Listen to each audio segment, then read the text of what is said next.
இங்க யோசேப்புக்கு கர்த்தர் ஒரு சொப்பனம் கொடுத்து, ஒரு தரிசனம் கொடுத்து, உன் வாழ்க்கை இது மாதிரி இருக்க போகுது என்று கர்த்தர் சொல்லிட்டார், வெளிப்படுத்திட்டார். அதை கேட்ட அன்னைக்குள்ள இருந்து யோசேப்பின் வாழ்க்கையில பயங்கர சந்தோஷம். ஆனா ஒரு சைடு பல பிரச்சனைகளும் ஆரம்பிச்சிருச்சு. பல போராட்டங்கள், நெருக்கங்கள். சொந்த வீட்டுக்குள்ளேயே பிரச்சனை ஆரம்பிக்குது. அவங்க குடும்பத்துல அதை ஏற்றுக்கொள்ளவில்லை, சகோதரர்கள் அதை ஏற்றுக்கொள்ளவில்லை. தகப்பனிடத்துல போய் சொன்னார், அவரும் அதை ஏற்றுக்கொள்ளல. இல்ல கவனிங்க, உங்களுக்குள்ள ஒரு தரிசனம் இருக்குதா, அதை யாருமே புரிந்து கொள்ள முடியாது. ஏன்னா அந்த தரிசனம் கர்த்தர் கொடுத்தது. ஹல்லேலூயா.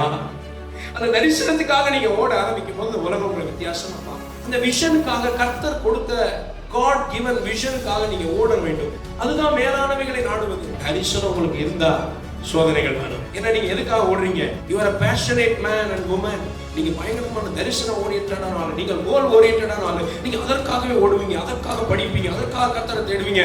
கர்த்தருக்கு அப்படி இருக்கும்போது அப்படி இப்படி பல டிஸ்ட்ராக்ஷன்ஸ் வரும். திரும்பி பார்க்கவே கூடாது.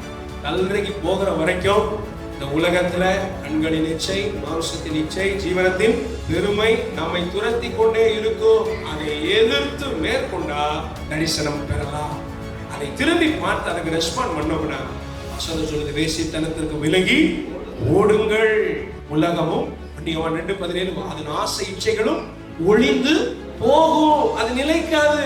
அது இச்சை, அது ஒரு ஷார்ட் டர்ம் பிளஷர். அது நிக்காது தம்பி. நீ தரிசனத்தை மாத்திரம் பாரு. இல்ல தரிசனம் உன் லைஃபுக்கு கர்த்தர் கொடுத்தது. இன்னைக்குல இருந்து தரிசனத்துக்காக ஓட ஆரம்பிங்க. ஹல்லேலூயா.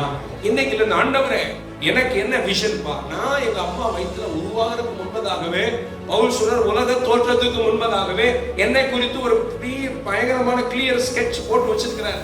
அதை தேடி பெற்றுக்கொண்டு அந்த ஒரு சின்ன ஒரு ப்ளூ பிரிண்ட் கொடுப்பாரு. இதுதான் தம்பி உன்னை இப்படி இப்படி நடத்த போறேன் ஃபுல்லா சொல்ல மாட்டேங்குது. அதை நம்பி ஓட ஆரம்பிச்சோம்னா நாட்கள் வரும். சில ஆண்டுகளுக்கு அப்புறம் யோசேப்பின் வீட்டார் கேள்விப்படுறாங்க, உங்க தம்பி கொன்னுட்டோம் நினைச்சில, குழியில தூக்கி போட்ட நினைச்சில, அவன் இன்னைக்கு எகிப்துல என்ன இருக்கிறான், பெரிய அதிகாரியா இருக்கிறான். ஹல்லேலூயா. மேலானவைகளை எத்தனை பேர் நாட ஆரம்பிக்க போறீங்க?